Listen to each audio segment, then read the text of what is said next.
So then, welcome Mr. Bertie Grobbelaar and Mr. Meyer. Thank you very much for joining us on Let's Have It Out right here on ANCA. Maybe we can start by you, Mr. Grobbelaar, giving us an understanding of what stadium management does and it's all about, because every time something goes wrong at the stadium, you get blamed for everything.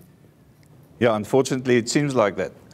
Thabiso, thank you for the opportunity. I think it's long overdue, and I hope it's not the end of discussions of this nature, as the safety of spectators and property at our venues are of huge concern to us. And that's the reason why I've been appointed specifically as MD of Stadium Management to do the operational management falls squarely within the ambit of my appointment.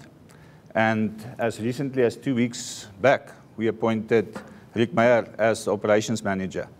His position entails specifically logistical management and for events, and then the safety and security management at events at the stadium.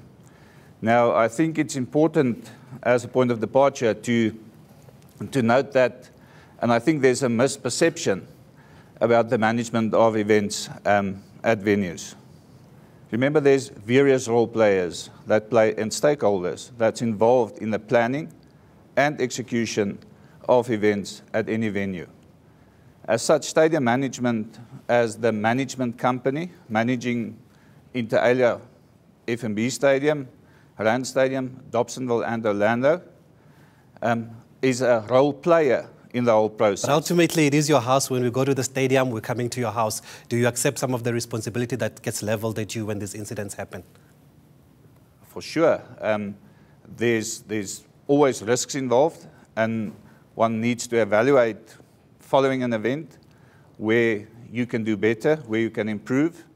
But you must remember, as I said, the SASUA Act is a beautiful piece of legislation that governs the planning and execution of events. Especially if it's followed through, because we've seen in some incidents that it's not followed through.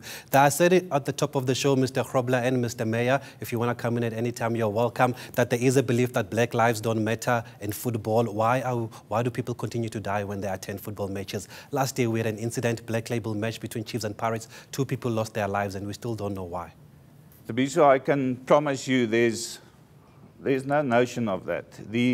The Act regulates events to be classified according to risk, and the deployment are done in accordance with the risk categorization that the authorized member, which is a senior officer of the South African Police, he's in charge of the venue operating center, and then the planning, what we call the ESSSPC meetings. So on that day last year, was everything in order? In hindsight, it's easy to talk in hindsight. What could you have done differently to prevent the loss of lives? Well, again, it's very difficult, and I'm going to give Rick the opportunity to respond. Neither of us were involved and were employed at that point in time and were involved on the day. But we've seen the reports, we've seen the video footage, and I think, and you're well aware of the take of stadium management. It's a very unfortunate incident where people lost their lives, but it was a break-in from the outside with unticketed patrons and spectators that breached the perimeter and break open a gate. But how do you continue to still blame the supporters? Because I understand you had intelligence before that there would be fake tickets. You should have surely put measures in place. People just want to watch football. You can't say that they go there to kill themselves, because that's what it sounds like. Yeah, maybe I can come in here and comment. There's always an amount of planning that gets done for an event, and it's almost like a recipe, and it's in the Act, the Events Act. And it tells us you have to plan for every one of these situations, and every part of the plan is followed through. So we have planning, and then we have execution. So plan your work, work your plan.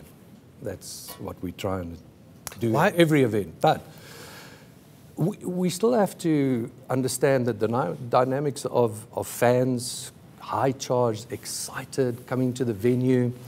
We learn new lessons at every event.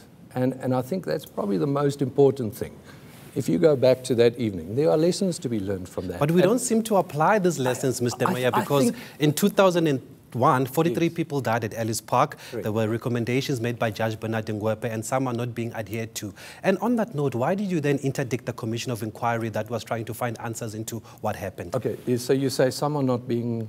If you give me an example? I'll give you an example. One of them is the fact that the security companies must be as minimal as possible. That's what Judge Bernard Ngwepe said. And I do understand that last year, at that time, we had more than 4 security companies working at the time. The other one is that the security personnel must be trained, must be qualified. And there are reports that that security personnel was not qualified. Personally, we spoke to people that said that they were picked up on the day before to go work at the game.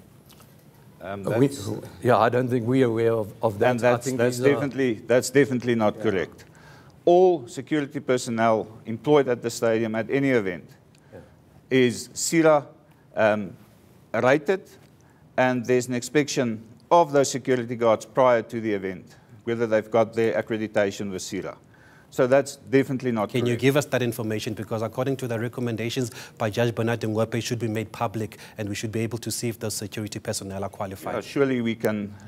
If you visit me at the stadium, I'll give you the information. The next thing is, and as early as May this year, stadium management formally wrote a letter to the Minister of Sport requesting her to properly constitute an inquest because we think it's necessary. But you also interdicted the first commission of inquiry. Because it was not, that commission was not... They said you were not cooperating. We have to go to an ad break, though. We will continue the conversation after the break. And remember to use the hashtag LHIO on social media.